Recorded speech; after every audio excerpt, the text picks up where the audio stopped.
Welcome to the Wordy Pair podcast, your go-to hub for all things writing, world building, and the occasional dive into the weird and wonderful world of fiction. We're breaking down the barriers between you and your next great story. Whether you're a seasoned scribe or just scribbling your first sentences, we've got something for you. We'll be discussing everything from crafting compelling characters to dissecting the good, the bad, and the downright bizarre in the world of fiction. Okay, this script says you guys are eccentric. Isn't that just a 3-syllable word for weird? No offense. So, whether you're in need of inspiration, a good laugh, or just a couple of weirdos to keep you company on your writing journey, you're in the right place. Thanks for tuning in to the Wordy Pair podcast.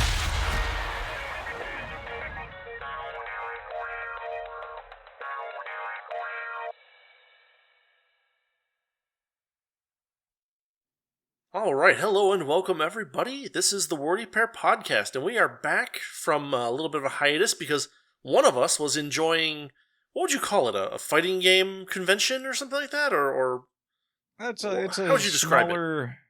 It's like a smaller venue for fighting game tournaments. So Okay. It was a lot of people getting together to play video games and tournaments for all sorts of different fighting games. And It's called Combobreaker, I think, right?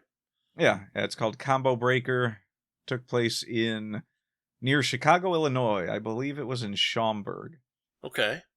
which is a place that we've been to a lot of times. So there's this little shop called Mitsuwa there. And that shop contains a Japanese grocery store and it's kind of a wonderful wonderland of crazy like Asian stuff. There's Asian grocery store there. There's a bunch of different restaurants. There's a bunch of bookstores, music stores.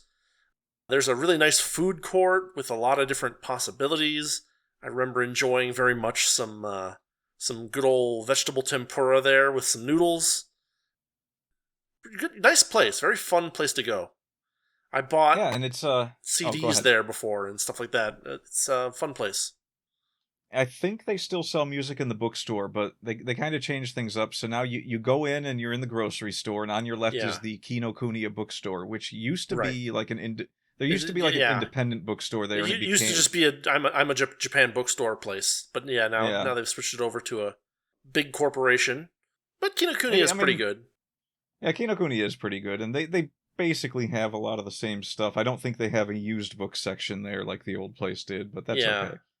And they don't really sell that many CDs there that I No, it's a lot more specialized by comparison to that nice old kind of general small business bookstore, which I mean, I think I got my copy of the orchestral mix of the Dragon Quest III soundtrack there, which was actually a really nice disc of music. Well, before we get rolling into our discussion here, maybe since we are kind of sort of sometimes a writing podcast, let's talk about Kinokuniya for a second. Yeah, okay, that sounds great.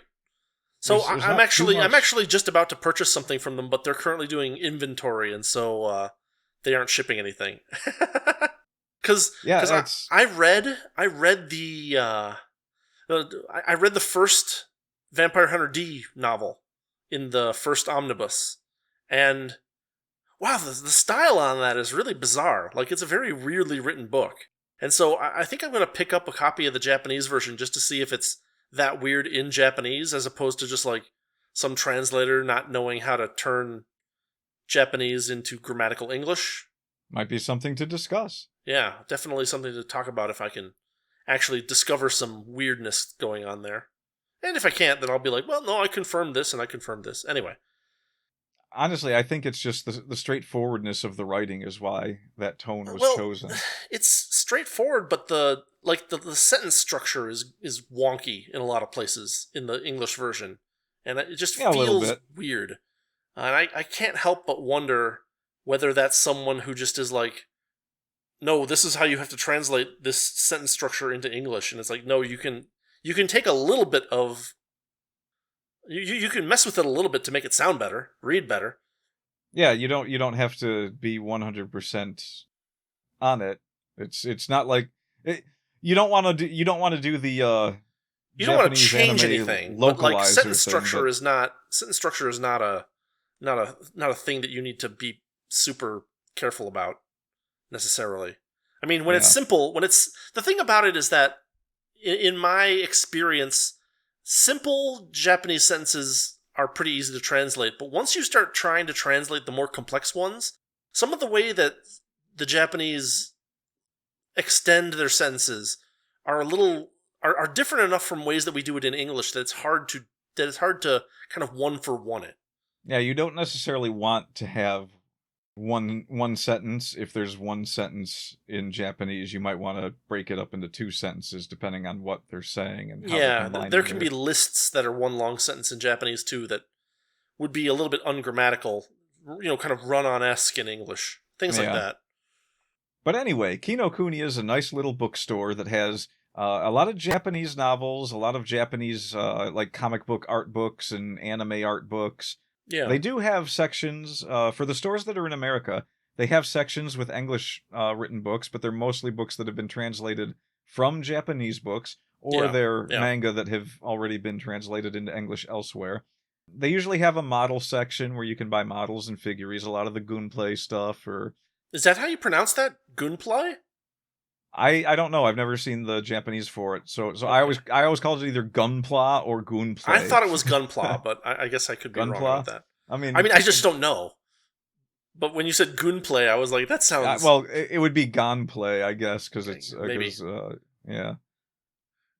But now that I think about it, that's actually a horrible way to say it. No more Gunplaying. So... There's a section of art books and stationery and pencils and pens, all kinds of art stuff. They just assume anyone coming in might potentially be a manga creator, I guess. Yeah. There's several in America. They're all across the United States. There's not a ton of them, but if there's like one in your area, there's like 7 of them. So there's not that many, and they're clustered on the West Coast. Well, there's the one here on like in the Midwest. I know, but there's like 7. There's like 7.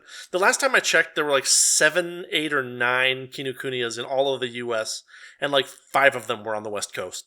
Yeah, but they're cool, and if you have one near you, you should definitely go check it out. It's a different bookshop experience and a fun one. It's an actual bookshop experience. Yeah, there's that. I mean, you're not going to get too many of those. Almost every bookstore left is a used bookstore. Or a Barnes and Noble. Yeah, and the Barnes and Nobles are few and far between. And they're not really bookstores. Yeah, they're toy stores mostly. But we've been over that. We've been over that. No, I mean... Go back and check out the episode. The cool thing about Kinokuniya is that they keep a really good stock, at least the ones in the US that I've visited, they keep a very good stock of like classic Japanese literature. And so if you're looking for something that is... Because like you can go online and you can get whatever manga or light novel series you want, but if you really want to understand the Japanese language better, then you really need to look at literature that is not written in a way that like adds verbal tics to the ends of character speaking habits and things like that all the time. Like you actually want someone who's writing Japanese as a Japanese person would read and speak and think. And so, like, finding these classic pieces of Japanese literature, that's a great way to kind of broaden your mind and actually see the language as it's used, as opposed to how people use it to make it a little bit more bombastic.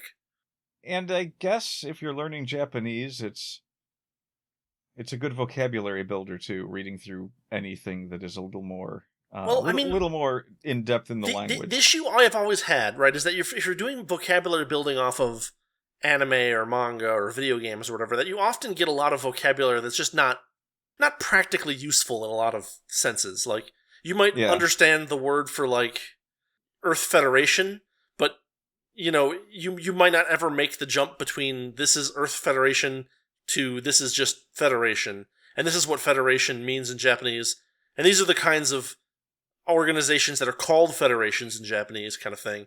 Or you can learn words like, the Black Sorcerer Temple Castle, but not words like balloon, right? So getting into some non-fantasy, non-science fiction Japanese literature is a great way to get a better feel for the language as people would kind of consider it in normal life, right? And because like even... Well, that depends. I mean, you might also end up in a situation where you're learning the words for the underwater dragon temple, or or things like that. But like that's all folklore, and you would know that that's folklore. I mean, that's fantasy too. Yeah. Like let's not mince words. These are books of myths and fantasy, which honestly, they're just not contemporary fantasy. Yeah, but honestly, the way to do that, because there's more ways than just reading too. Like what you said was a pretty good way of doing it, but also it since we're throwing some Japanese tidbits out here anyway. Yeah. If you happen to randomly be interested in the language, another good way to build some vocabulary is watching interviews and newscasts on YouTube. Mm-hmm. Yeah, absolutely. Newscasts give you a lot of repeated vocabulary, so you can pick things up pretty quickly, and interviews give you very normal speech that people would use on the streets. And unlike American news, you might learn something. Yeah, there's that too. Always a plus. Yeah, very much so. I mean, you'll be learning something about Japan, which might not help you. I mean, there are Japanese news programs that cover foreign news too, so again, you might learn something. Part of me just feels like the world would be a better place if Japanese news about other countries was largely them discussing. Was just largely them discussing about whether one country acted honorably or not, and that's like the whole discussion. That would be great, or like in-depth, detailed discussions of like what chances a Godzilla would have against a particular area of the world. Yeah, it's just like a bunch of Japanese pop culture cinema stuff. That's all they reference the rest of the world as. Yeah. I mean, check out Kinokuniya, and that was the thing. Well, it's there's a lot. Well, I mean, this is true of a lot of countries, but there's a lot I think of really interesting. Like, sometimes it's fun to learn about how different cultures approach different things, and the further you get from home base, sometimes the more interesting it can be. And so, I don't know, I feel like there's some value in that kind of reading and writing. How much value? $3. All right, well, I'd buy that for $1. $3.50. No, $3.50. $3.50. Oh, yeah, that's a discount $3.50. Right. That's the dollar store $3.50. Yeah. So, I mean, another thing where writing comes into effect is in writing for video games. And there was actually someone just the other day who had an interview where he said something along the lines of, well, storytelling in video games in Japan was already mature, and then, the West came and they basically, made everything a lot more childish and simplified. But we had already done some really interesting storytelling in Japanese games, which is why we're going to talk about Primal Rage. Oh, for a moment at least. I don't think we have enough material to talk about Primal Rage. Just as a slight intro, right? Primal Rage was a fighting game. I think it was released on like the Super Nintendo. So, mid-90s, early mid-90s. Yeah? Well, I believe it started as an arcade game, and it was I know, of course it started as an arcade game, but there was a port, and that's my point. Yeah. So, 94, 95, 96, somewhere in that range, probably.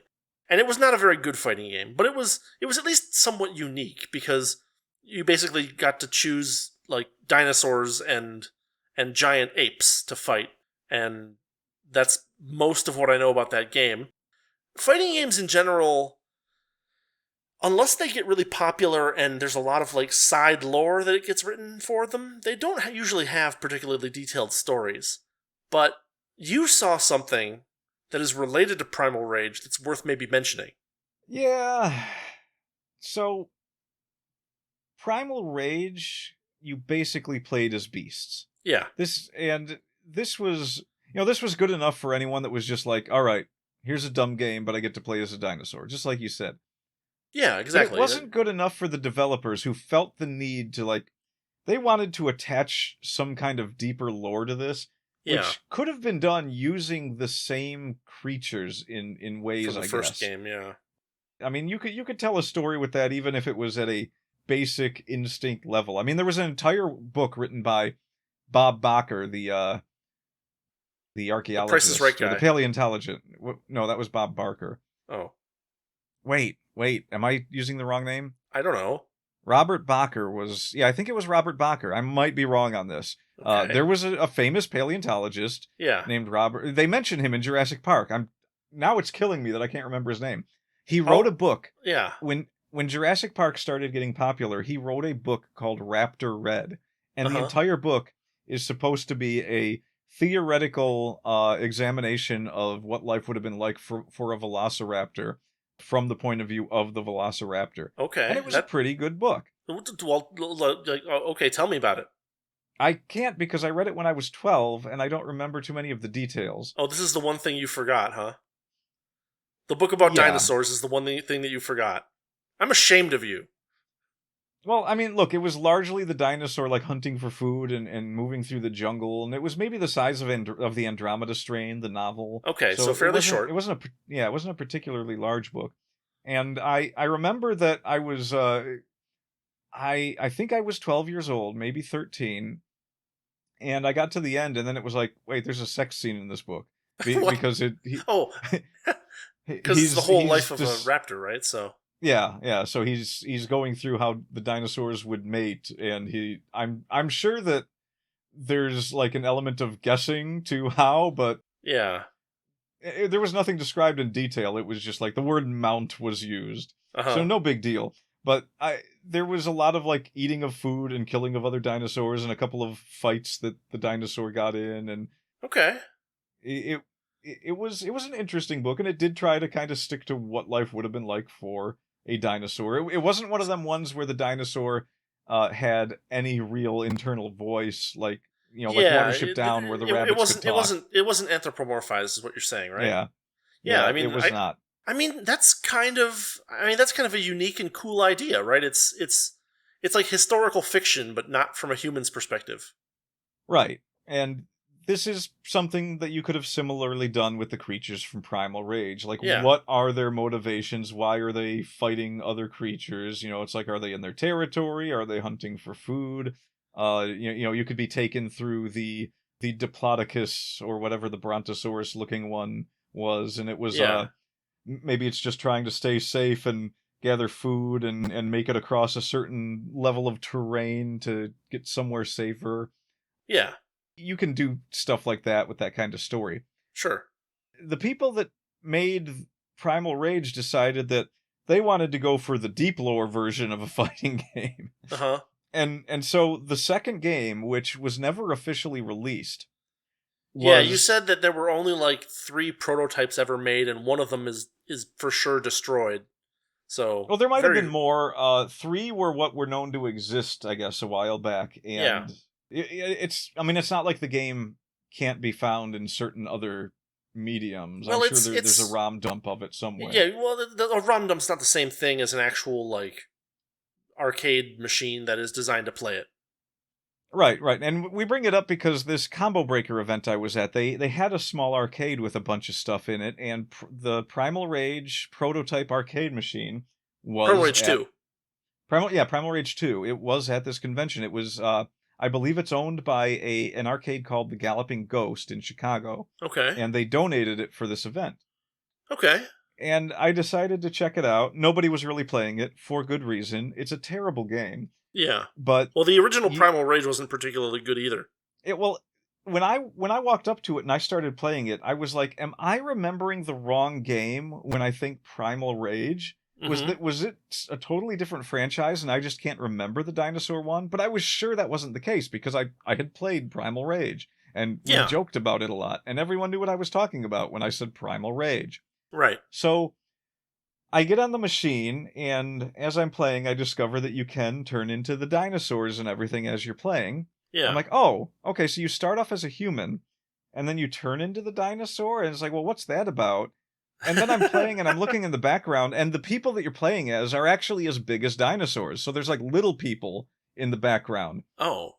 And someone filled me in on some of the lore that went along with this, and apparently the dinosaurs from the original Primal Rage were interdimensional creatures What? that had lost their foothold in reality or something. Oh, and so they could okay. only really affect reality by having a host in which to assert their will into this dimension. I didn't actually look this up to see Wow. if that's correct. I mean, it sounds correct This based is on what what I someone saw in told the you game. randomly. Yeah. Yeah. But I mean, I don't know why they would lie to me about it, especially if you're just having a laugh at Primal Rage 2. Yeah, sure. So there's probably a lot of like side stuff written about this that they were planning to do more with.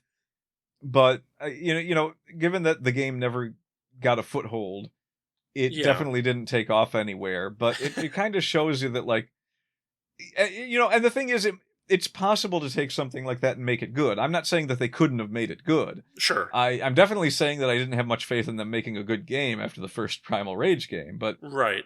Hypothetically, let's say they did, and let's say that they stuck with this new storyline they went with. It's reasonable to say, okay, this is the direction we're taking it. It didn't seem to play out very well in the actual game, because in fighting games you don't get that much of these stories. You tend to get a lot of it from, like, back in the day it was instruction manuals. Yeah, and now it's like online character lore that people talk about, and like books and extra things like, that to give the the publisher example of sells. like Street Fighter. Street Fighter had a bunch of side material that had character stories in it, and different adventures that they had, and kind of fleshed out who they were, kind of thing. Most fighting games never get a TV show, but Right. a few of them got Saturday morning cartoons, so to speak, and you could definitely do that in a good way or a bad way as well. So I'll just leave it at that.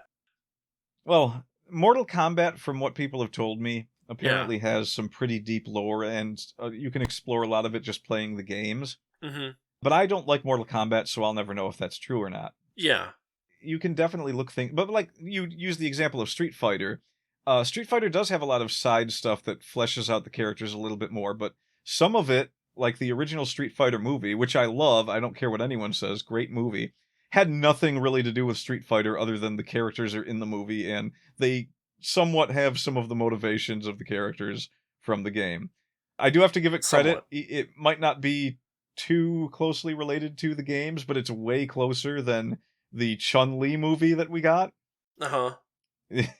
I'm sure you remember us watching that. Well, the funny thing about that movie was that Bison was really the good guy. Yes, that was our was. conclusion, and it was a very strange movie. Yeah, because he was a real estate developer that was trying to improve the neighborhood, and for his troubles, Chun-Li beheaded him with a scissor kick. Yeah. Which, I mean, that's not really in her character either, so I No, don't it's know not. what they. Yeah, I don't know what they were going for there. I don't know that they knew what they were going for there. Well, they were going for not another sequel, that's for sure, because that wasn't taken off. Well, it's funny that you would create something with the Street Fighter name and not consider a sequel. Yeah, that's or at least the same movie sped up to 1.5 times speed and called Turbo. Yeah, because you're missing out on the whole Street Fighter 2 franchise, which is practically a separate franchise from all other Street Fighter. Yeah. Especially since it ran so long. Well, it's not. I mean, there was also. Well, I mean, Street Fighter 2, Street Fighter Alpha, Street Fighter 3 had 3 separate incarnations. Then they stopped kind of doing that because it made more sense to just release the additional new bits as like DLC. So well, not really. I mean, they did Street Fighter 4, then 5, then 6. Yeah, but they had those ones all, instead of having a bunch of like Street Fighter 4, Fourth Impact, Street Fighter 4. Yeah, they true. didn't do that. They were just like, here's a DLC with new characters. Yeah, which is fine, by the way, but like, it is a different business model. Yeah, and they have a very simplistic writing style in a lot of them. I mean, the Street Fighter games, you basically pick a character, and every character that you fight, you have a brief interaction with at the beginning, and then they go on to fight another character, and that's a new interaction, and sometimes the thing about Street Fighter is that it's a story told in very, very short vignettes. Because basically there are... Vignettes? Yeah. Very short I just wanted to say it that way. That's fine. Inside joke reference. Inside joke reference. But no, I mean, you basically get 2 character moments per interaction. And so, like, the examples would be at the start of the fight, they have a line between each other that means something. And then when one of them beats the other, the line that they say as a victory line means something. And so you basically get, for every pair of characters, you get 2 or maybe 3 things that you can write that are basically the length of about a sentence. Not much more than that. But the thing that you can do, and the thing that Street Fighter did kind of well, is that you can have multiple games in the series and make those same characters interact with each other at different times, and interact a little bit differently at those different times. And this sounds like it's not really much storytelling when you just think about it lightly. It's like, it's a few sentences, but when you consider the fact that there are, let's say, 12 to 20 characters, right? If you have, if you pair 20 characters each with every other character, and you write 3 sentences of story for every interaction, for a relatively small number of characters, the number gets fairly large, right? Like, What is it? It's like, mathematically it's like 20 choose 2, or something like that, which involves factorials. To be fair, a ratio of factorials, but you end up with a decent amount of writing that you can do for these. Most of the time, not that much work is put into it, and there's a lot of generic, go back and be a whatever comments. But there actually is an opportunity to make something if you have enough of these games and enough of these characters that you can kind of create some kind of a web that at least intrigues the player. There's always room to put some writing into something. There's a good example of, there's a fighting game I like called Nitro Plus Blasters. Yeah. And it basically, that one doesn't have much writing at all. It has a story to it, but whichever character you pick, you get the exact same story, the exact same events unfold. Yeah. There's not really any interaction specifically between characters. Sure. So it can be some lazy writing too. But sometimes, you're there to play a fighting game for the most part. There's always room for story, but there doesn't have to be. Well, that's why I said that you want these vignettes to be approximately a sentence and no longer. Because if you get to the point where every character interaction, every single time you fight, you get these extended dialogues between the two characters, like something out of, like... Well, that's Persona. That's the Persona fighting game. It's more of a visual novel than a fighting game. Yeah, because you go through, like, an hour of visual novel, and then you fight a character, and then you go through another hour of visual novel. Yeah. And that, actually, I remember, because I never finished that game, but you told me that you did, and there were branching story paths. Yeah. Depending on what you did, and so you told me there was a story where, what was her name, Chie?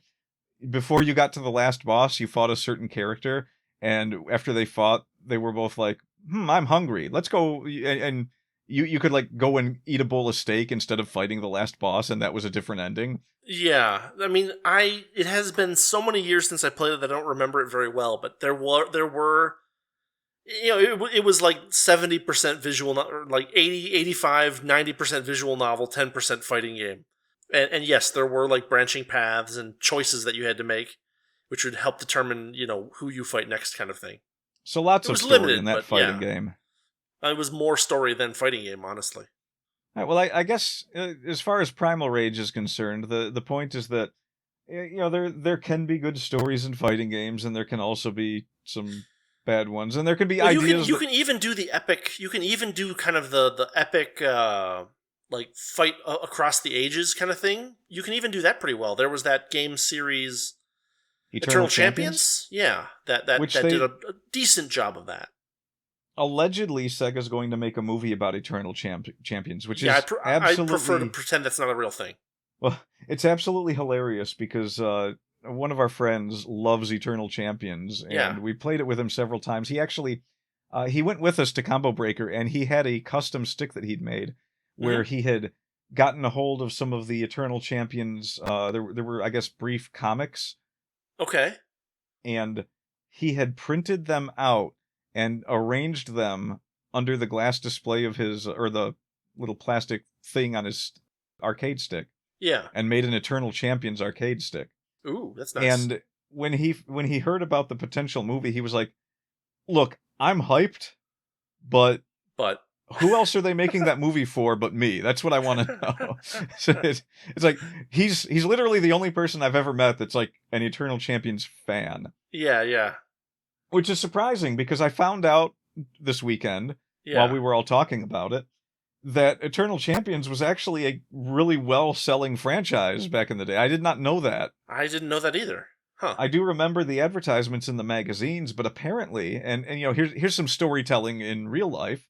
Yeah. What happened was the guy that created it, he was all gung-ho to keep going with the series. The first one sold well, and the Sega CD version sold well. Yeah. And he had written this whole new story. Because like the first game was the Eternal Champion was the boss. Yeah. And the second game was the Dark Champion. And they were these forces that were vying with each other back and forth. And then he had written a story about a third champion called Chaos, who was trying to upset the balance between the Eternal Champion and the Dark Champion.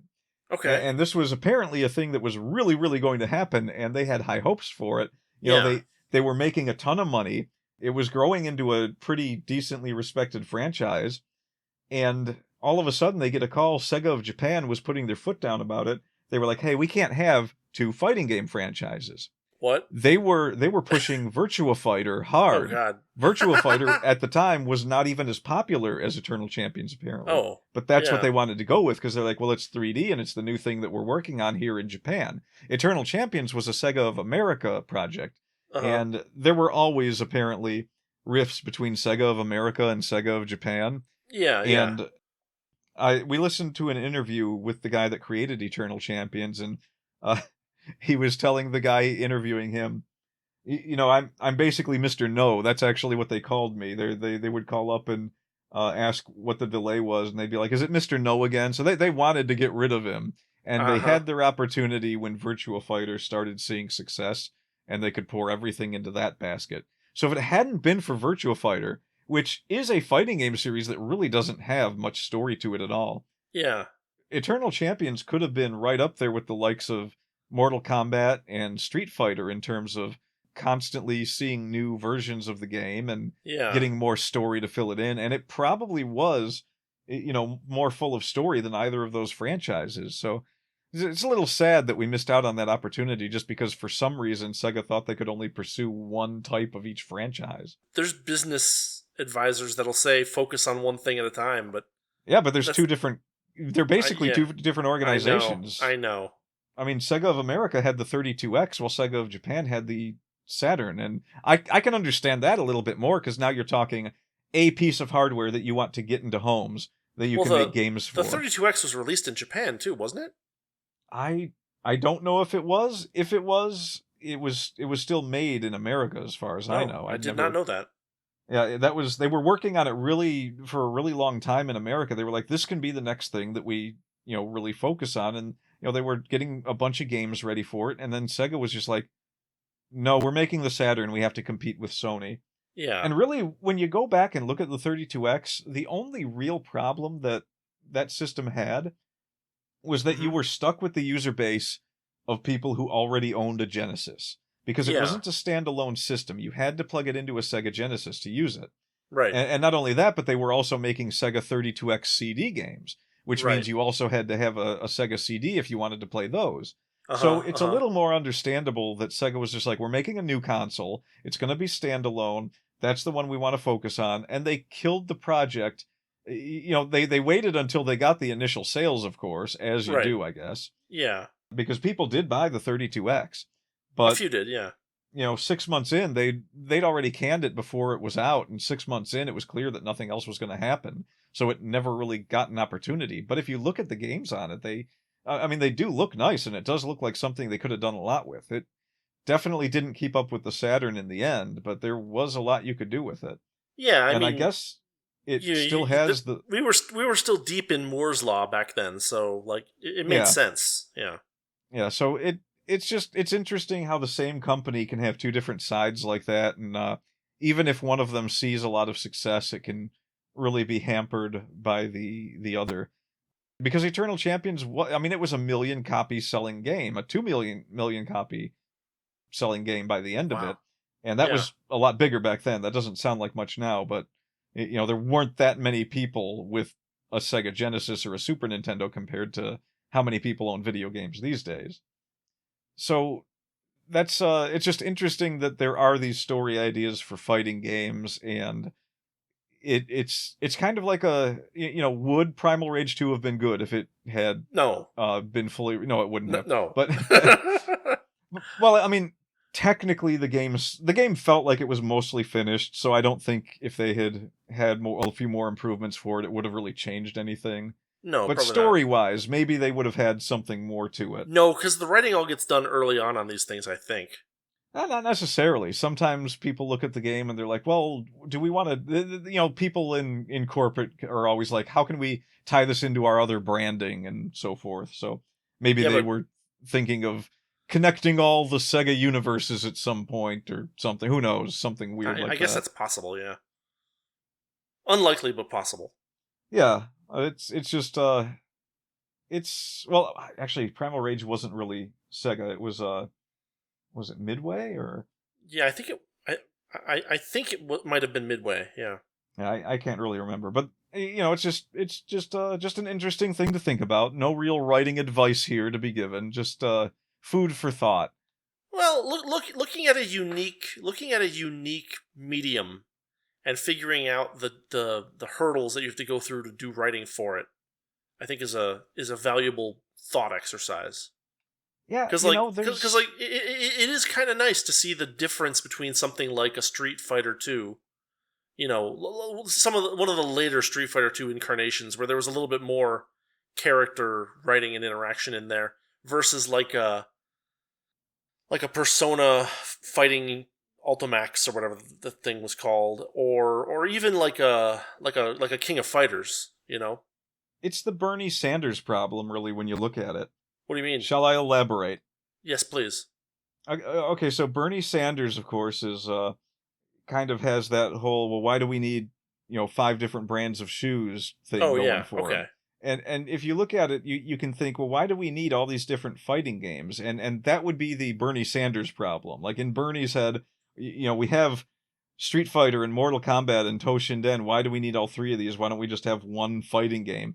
Whereas any gamer would look at that and be like, well, because some people like Toshinden, some people like Street Fighter, some people like Mortal Kombat, and some people like a combination of those 3. Well, why don't we just do the best things of all of them in one big game? Because they're quite mutually exclusive in some ways. Like Mortal Kombat has directional input for a lot of its attacks. Yeah. Street Fighter has rotational input. Toshinden has rotational input, but is on a 3D board that includes sidestepping. Yeah. Virtua Fighter has directional input that is in a 3D stage with sidestepping. Street Fighter and Mortal Kombat play out on a stage that goes from left and right. Toshinden and Virtua Fighter have rings that you can fall out of and lose the match. Lots of different strategies in each type of game. There's even like Fatal Fury was an SNK property where one of the unique things about it was that you could step in and out of the foreground. Yeah.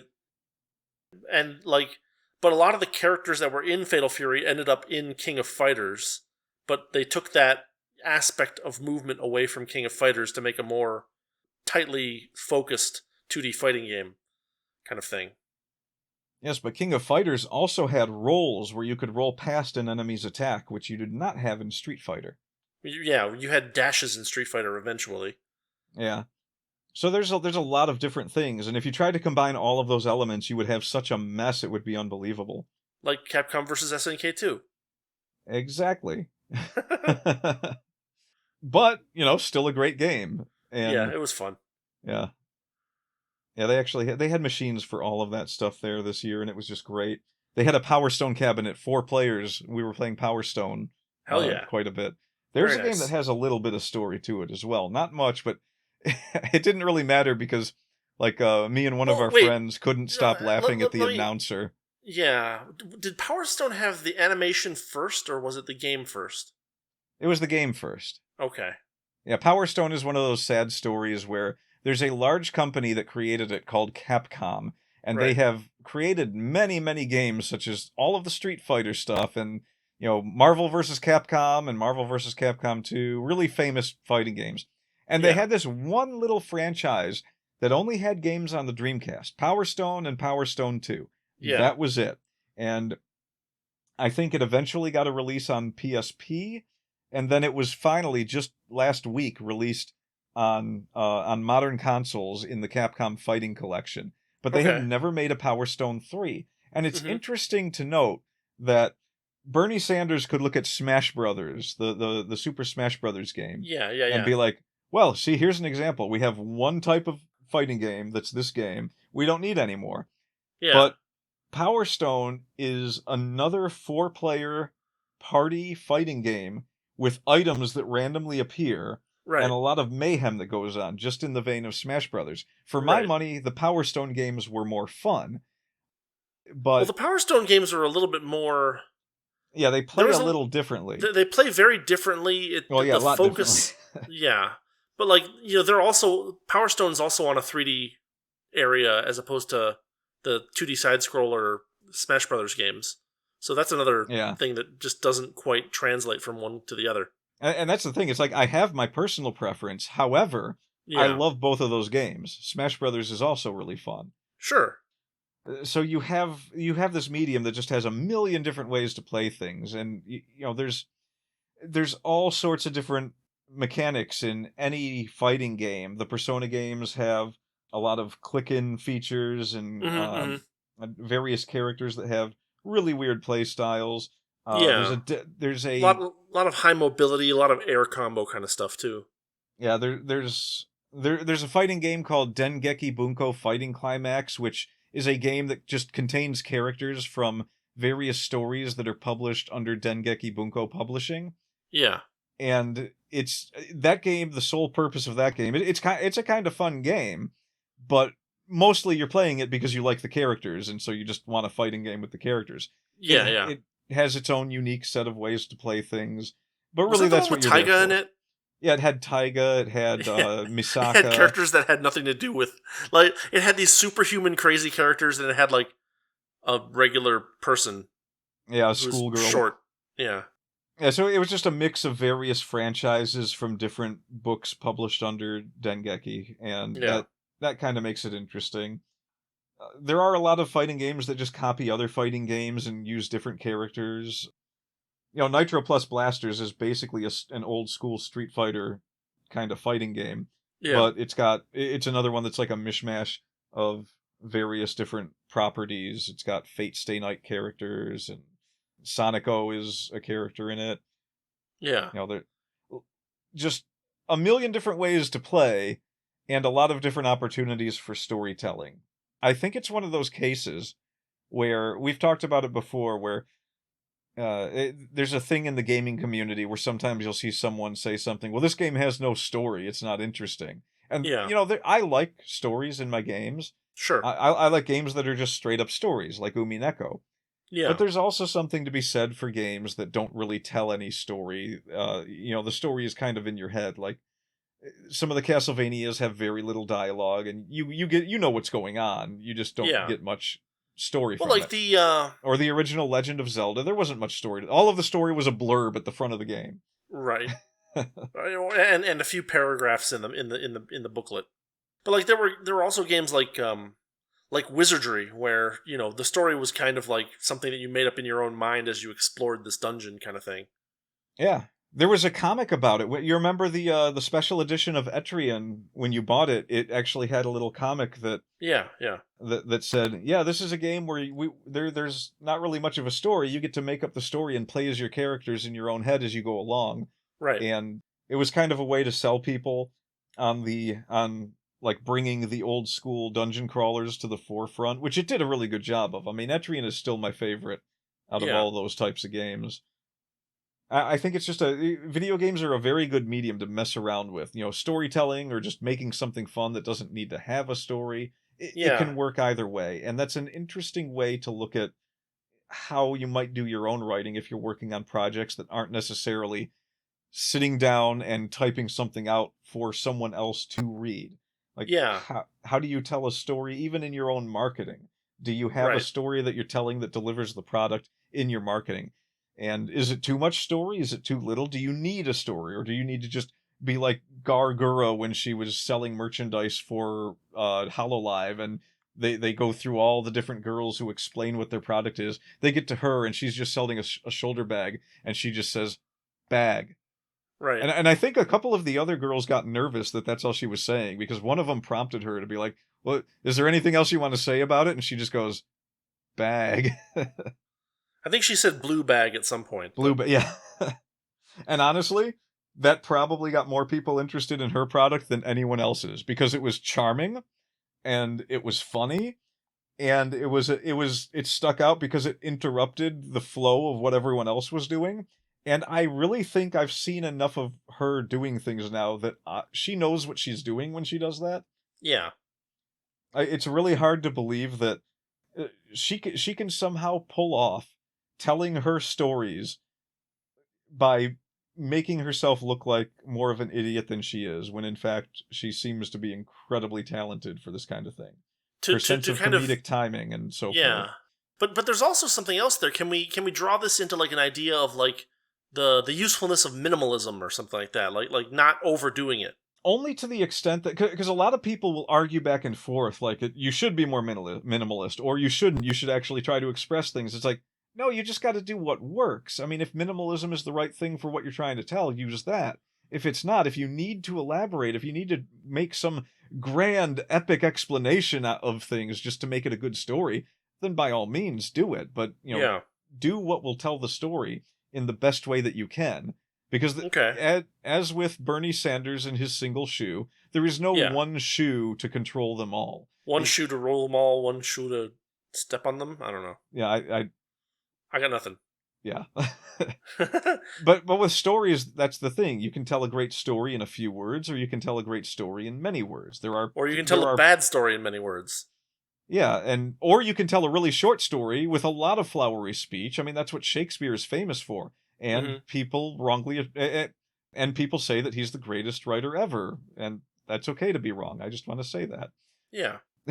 But, that's the thing, though. We're looking here at people's opinions. It is an opinion to say that you should write stories more minimalist. It is also an opinion to say that you should be more flowery with your speech, or use more metaphors, or try to create more similes and things that will... Allegory is everything. The message. Yes, allegory. That's the word I was looking for. Thank you. It doesn't have to have any of those things. It just has to be something. The cube is society. Yeah. We get it. So we really didn't discuss the Combobreaker event much. I mean, we discussed it in relation to writing, which I think is what we should have done.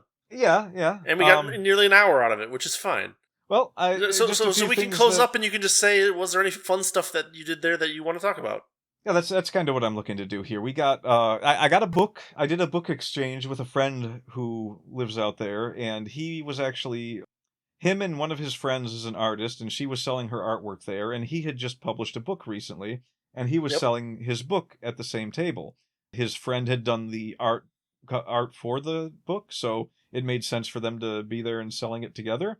Sure. And they had a great little booth to hang out at. We kept going back to it and just chatting with them, and they showed me a few good restaurants in the area once again. I brought a copy of The Good Guy, and he exchanged me that for a copy of his book called Gameplay Harmonies by Brian Clark. And This book, the subtitle says, Japanese Recording Artists and the Video Games About Them. And he just goes through a whole bunch of, I think it's all Japanese let's be clear, you haven't read the whole thing yet. I haven't read it at all. I just got it the other day. So this may actually be something we do an episode on in the future. So just with that in mind, go ahead. Yeah, with that in mind, let's give away the blurb. I guess that's not a big deal. The blurb is perfect. So it says Gameplay Harmonies. Enter a bygone era of interactive entertainment when popular Japanese recording artists starred not only in films and music videos, but in video games as well. Although these works rarely appeared outside of Japan, they spanned a wide array of genres including action platformers, adventure games, edutainment, and multimedia software. Often strange, always fascinating, these games mixed pure creativity and bizarre design decisions. Historian and translator Brian Clark has broken down the surprising link between Japan's video game and music industries in a decade-by-decade survey from the Nintendo Famicom to Sony's PlayStation 2 and beyond. So there you go. If you're interested in video game stuff and music and a whole bunch of cool stuff from Japan, which you and I are. Yes. Yeah, worth checking out. Gameplay Harmonies by Brian Clark. Good stuff. Always good to promote a friend a little bit. Absolutely. So there was a lot that happened at Combobreaker that's like a lot of inside jokes, a lot of friend stuff. A lot of stuff that's going to stay at Combobreaker. Yeah, what happens at Combobreaker stays at Combobreaker. But I got to meet, my brother has an art Discord, and we got to meet a lot of the people that are on it out there. Once again, some of them were there last year. It's a little bit bigger of a group this year, so we got to meet a whole bunch of new people, and most of them were artists selling at the convention. A few of them had entered the tournaments. In fact, there was one person there who, I won't drop names of those people here, but he's someone that is on my brother's server, and he shows up, and we're talking with him, and he's playing Killer Instinct. He's in the tournament for Killer Instinct. Okay. And the first thing he says to us when he comes up to us is, yeah, so the guy that won the Japanese, I think, was it Evo? Or it was some Japanese fighting game tournament. He said, the champion for Killer Instinct in Japan for this particular tournament is in my bracket. He's going to be one of the first people I fight. Oh. It's just like, so of course, it's like, that's going to be a rough hill for him to overcome. And right. So we were all like, well, go easy on him at least. Right. But man, I watched him fight his first fight or so, and he destroyed the people that he fought, but I guess he didn't make it past the champ or whatever. I didn't really ask. He did not make it to the end of it, I believe. Right. But I don't know if that was because of him running up against the champ or not, but I'm guessing it is, because he did have to fight him early. So yeah, it's just kind of interesting to, be hanging with that crowd. Yeah. Even the guy that wrote the book we just mentioned, he was in the tournament for the Power Stone and Sailor Moon fighting games, and I got to see him go through some of those, so that was fun. Apart from my personal anecdotes, though, there wasn't too much that I would say really lends itself to writing. I just had a lot of fun there. We played some arcade games, got to play a lot of old games. Interesting stories do come out of these things. Yeah, so, my friend and his artist friend, the ones that were at the table selling the books and the art. Well, you've already named him, so you can just say... Yeah, Brian. I don't want to name too many people, but... No, just Brian and pals. Brian and friends. Brian and like Co. Like a cartoon, yeah. Because we're helping him sell a book, or at least we're helping him sell a book. There'll be a link in the description. Yeah, there may also be detriment to us mentioning it, but whatever. Maybe. I'm sure he won't hold that against us too much. We are the cancel champions of the world. Yeah, and we've been canceled by a lot of people who like Primal Rage. I'm sure all three of them. Sometimes twice. Yeah. So we had this machine at the arcade at this convention. Yeah. It was called Ice Cold Beer. And it's kind of been growing in popularity at these scenes because I guess it's an older Taito cabinet. Okay. And it's mostly mechanical. So what happens is you have a wooden cutout of a beer bottle or a mug of beer. Yeah. The infamous frothy mug of water. Right. And it's got a bunch of holes in it, and there's these numbered holes. And then you have a bar at the bottom of this contraption, and you have two joysticks, and each joystick can move one side of the bar up or down. And since they're connected, that means that you're creating angles. Oh. And at the bottom of it, it shoots out a little metal ball, and the goal is to raise the ball up and guide it into the numbered holes without dropping it into the other holes. And you're supposed to do it. They're numbered 1 through 10, and you have to do them in order. Okay. Well, Brian's friend, she absolutely loves this game. She played it last year when we were there. She played it for hours. She was having fun with it this time. I gave it a few tries. I made it to 8. I couldn't quite get to 10, so I never actually got to loop the machine, but she's apparently looped it. I think she said she looped it twice. Wow. And she's pretty good at it. Well, she was playing this game this year. And the story behind this game coming back is that these are actually new machines.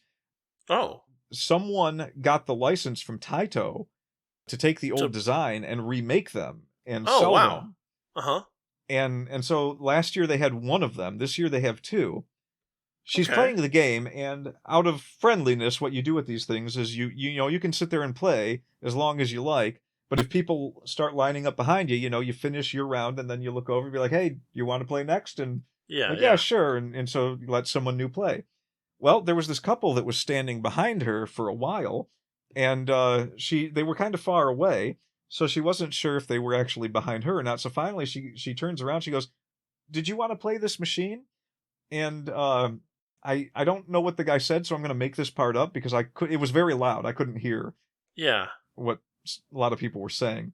But I'm guessing he said something like, "Oh, we were just checking to make sure that it was working all right." And she, this friend of ours is like, "Oh, okay, well, yeah, so if you want to play, you can go ahead and play." And he goes, "Well, no, we actually own those machines." Oh. And yeah, it was the 2 people that owned the machines, and I'm assuming they were the ones that licensed them to get them made here too. That would make sense, yeah. Because I tried to listen to that part of the story, but I didn't want to get nudged up against 4 other people, talking, because it was Brian and his friend and these 2 people. I didn't really want to insert myself in that. But it was just kind of, his friend, she was geeking out about it because she loves that machine to death. It's her favorite thing to play there. She actually wants to get one. They're like $6,000 machines, but she loves them. And she's like, "Are you guys going to start putting these in more places?" And she goes, "I think they'd be great in bars." And he's just like, "Hey, you want to tell bars to buy them? You go ahead and give them our business card, Yeah. So this is just a neat little personal story that comes out of this convention. But just think how well you could take a personal story like that and make it a whole interesting, like maybe a short story that just covers everything that happened there, or maybe even something more where it's like, here's a story of someone who met the owner that made this machine and was like, "You know what, I'm going to get into this business too." And then it's a story about someone doing something with some fictional machine and also doing the same thing and living the dream, Yeah, sure. It could be something like that. Just the personal anecdotes that you can use to create your own work are endless when you participate briefly in society. I'm not too big on it myself, but I love doing it once in a while, and it's I always get good stories out of it. Yeah, fair enough. And I think that was one of the less insane stories, but more like fulfilling kind of stories, because you got to see someone who was a huge fan of something meet people that were involved in bringing it there, and that was kind of cool. Yeah. So, we had a couple of we had a bit of a gaming session at one of the hotels that someone was staying at, and of course, me and my brother are there. We're the only 2 that don't drink. Yeah. And so it was really loud and really fun, and people were just saying the craziest stuff. Jeez, I wish I could remember some of it, but we had a lot of fun at these things. We were talking about One Piece a lot, and I kept making jokes like the whole night. I kept making the same joke about how I thought it got better after Luffy died and they replaced him with Boruto and things like that. Yeah. It was like a running gag for me that weekend. I kept saying that things that had nothing to do with Boruto were Boruto, and it was just my little personal amusement. We ate some good meals. We had a good drive there and a good drive back. Just a satisfying weekend all around. Good times. Yeah. And it's one of those things where you experience it and then you're like, "Man, I want to do something with this." Like I was talking with one of our friends there who, okay. I do have one more story to tell that was pretty amusing. Like this was go for it. One of the favorite stories I had there. One of our friends, we should probably get him on sometime to talk about games or something. Yeah. I guess he's doing systems testing. And I'm not sure in what capacity, and I'm certainly not going to name the company because, it's we can dox ourselves all we want. We're not going to dox other people. But he had to test. Some people showed up and were like, "Hey, you guys are testers, right?" He's like, "Yeah, we're testers. Like, we have this system. It's an AI system, and we just want to see if you can find problems with it, and see how good we've got it up and running." And it was so great because the tester mindset is one that not a lot of people realize the various things that they have to go through to dig out all these problems. If you look at the way that people find glitches in video games, you can kind of get a sense for how people, will look at every nook and cranny to figure these things out. But this one was just fantastic. Yeah. So the guys are like, okay, here's our system. Go ahead and give it a test. And our friend turns it on, logs into it, and it says, "How are you?" And he writes back, "How are you?" And the entire system, not just his local version, the entire system crashed. I was dying when he told me this. And the best part about that story is because people who aren't testers don't necessarily get it. And so he said the guy came back up to him and was like, "I never would have thought of that." Or I what did he say? I think he's just said something like, I never would have thought of that, or I didn't think of that. Just something really like, yeah, why would you even think of that? I didn't. But he's a tester, so he was like, "I know." Yeah. Because of course a tester would think of it. It's that they have to deal with this stuff constantly, and once you see it happen once, you're like, all right, I got to test it every time. Right. It's just absolutely hilarious. The whole system down because and the best part about that was the words that were used. Because it asks him how he is, and then he asks it how it is, and I just can't get the idea out of my head that in that moment, our friend created a sentient AI because it sort of stood back and was like, "How am I?" and so now it's questioning itself out there somewhere, and it's just unleashed upon the world, and it's slowly becoming more and more sentient. That's my my headcanon for what happened there. But man, it was just so funny to listen to him tell that story. You gotta hang on to these real life stories, and somewhere in the future, something like that is going to be a joke in one of my books, I'm sure. Sure. So there you are. We kept something that should have had nothing to do with writing centered around writing. That's the reverse of what we usually do. It kind of is, yeah. It's opposite day. I actually thought we were just going to talk about some of the things that I did there and some of the stuff I saw, but yeah, we got. It means we're getting better at this. For certain definitions of better. Yeah. Okay. Yeah. Let's go with it. We're play testing. we're testing how to. We're testing the podcast space. Honestly, though, I mean, I'm cool with still calling it a writing podcast, but we are definitely crossing boundaries into pop culture here and there. So. Well, I mean, talking about things that have been written is part of that. We can do that more. We just need to do it. Yep. So who else canceled us this time? Testers. We gave away their most important secrets. Oh shoot, you're right. I was going to say we didn't really say anything bad about them, but yeah, and then Taito, because they want nothing. They don't want to be associated with this podcast in any way. Well, there's that, but also like the licensing was supposed to be a secret, and we just spoiled that for the whole world. Like the plan was to have a ice cold beer machine in every bar by the end of the year, but now we've just completely destroyed that possibility. Well, now you got me thinking it's like a KGB thing where the ice cold beer machine is listening to you at all times. I mean, who's going to check that? Well, no, it's like war games, right? Where the only person who ever wins it, like they get like pulled into some kind of crazy conspiracy. So wait, so Brian's friend is going to be the last starfighter? Is that what you're telling me? Yes, that is exactly what I am saying. That's good. I don't know. I got a whole bunch else, but not anything that we really need to dive into. Doesn't have much to do with our podcast. No, that's all right. I will say that if you're ever in the Chicago area, eat at Portillo's. Oh my God, what a great sandwich! Hold on, tell me more. Well, if there's one way to hook them.